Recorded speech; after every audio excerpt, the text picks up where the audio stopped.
Alright, so this is my compost pile.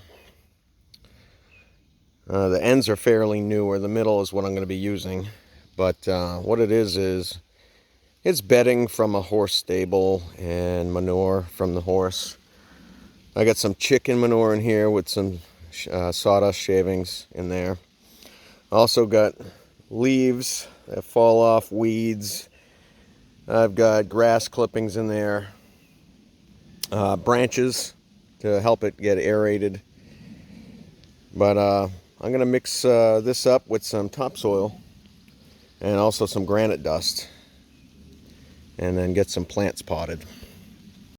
Alright, so I filled my wheelbarrow with about 50% full of compost, and then I took some of this rock dust here and sprinkled just a couple shovelfuls on top. And what that does is it provides the plant with over 90 minerals. And I ended up reading that in a book called Bread from Stones. It was a German agriculturist that wrote the book back in the late 1800s. And what he discovered when he was milling flour, that the dust from his wheel that ground the flour would make a small little pile over time, and he'd take that dust and put it in his garden. And he noticed his plants would have more disease resistance, and they would do much better. They'd be more healthy than the rest of his plants. So granite dust or rock dust, it's pretty cheap. It's cheaper than lime. It sweetens the soil. You can smell it. It smells sweet. And it lasts longer. It lasts about 6 years every application. So I take it and I spread it over my entire lawn, and it does well. It's I think I pay around $19 for a half yard, and that's enough to do about an acre and a half for me and last 6 years. Alright, so what I did was I filled up the remainder of the wheelbarrow with some topsoil here, and I'm going to give it a good stir, mix it thoroughly. That way each plant I pot has, the same amount of nutrients. Alright, so I gave this barrel a thorough mix with the shovel, and I got my pots going here.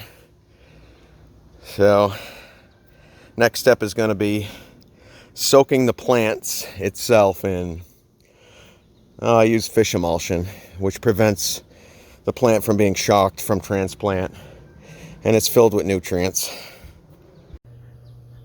Alright, now I'm going to take some of this fish fertilizer. You don't have to be too precise in your measurements, but I'm going to put about, I don't know, maybe a couple tablespoons full in there. That's about it. And then fill this bucket up about halfway with water.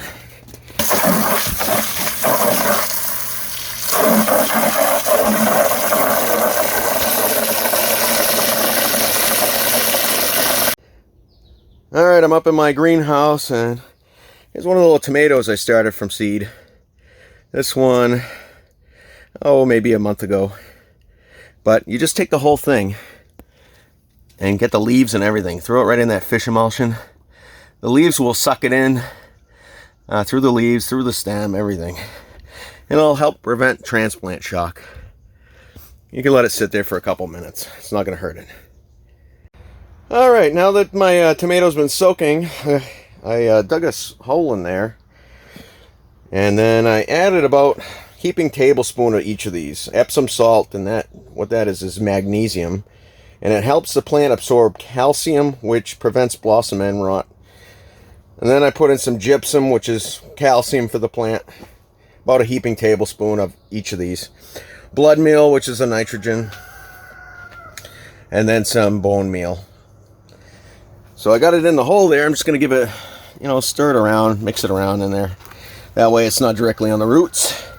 We don't want to burn it. And then I'll take my plant, put it in there, and backfill it.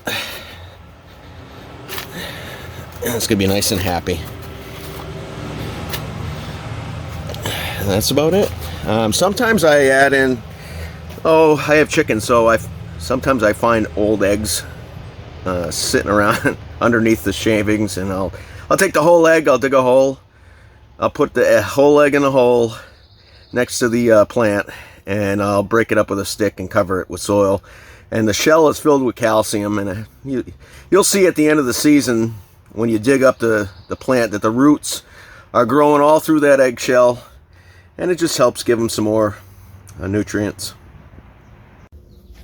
Wow, that was a lot of work, but everything's in. I got some peppers, all kinds of green peppers and hot peppers, tomatoes. I got some eggplant down there, and then started some mint from seed. I believe this is spearmint that I started, but it's doing well. All right, I'm at the base of my well, where the tree line starts, and I got a lot of sun in this area, so all I did this year, I said the heck with it. I dug holes. I filled the holes with good, well, about 50% compost, 50% topsoil, and then I put my tomatoes in along the fence to support it, and they're doing real good. I got like I don't know, 40 something of them all the way down the fence line here. I got some up on the hill too, just mixed in with some saplings that I gotta take out of here. Oaks grow around here like weeds, so well, yeah, just throw them in here, and they're getting big. I'm doing good. I got some on this column here too, all the way down. Why not? You know, it's just space that's just sitting there, and might as well grow food at it, right? I got some squash over here, you know, some zucchini and yellow squash, and there's some cucumbers that I'm going to let grow up the fence. So I got some more over here. I got some basil over here, and then tomatoes, lots of them.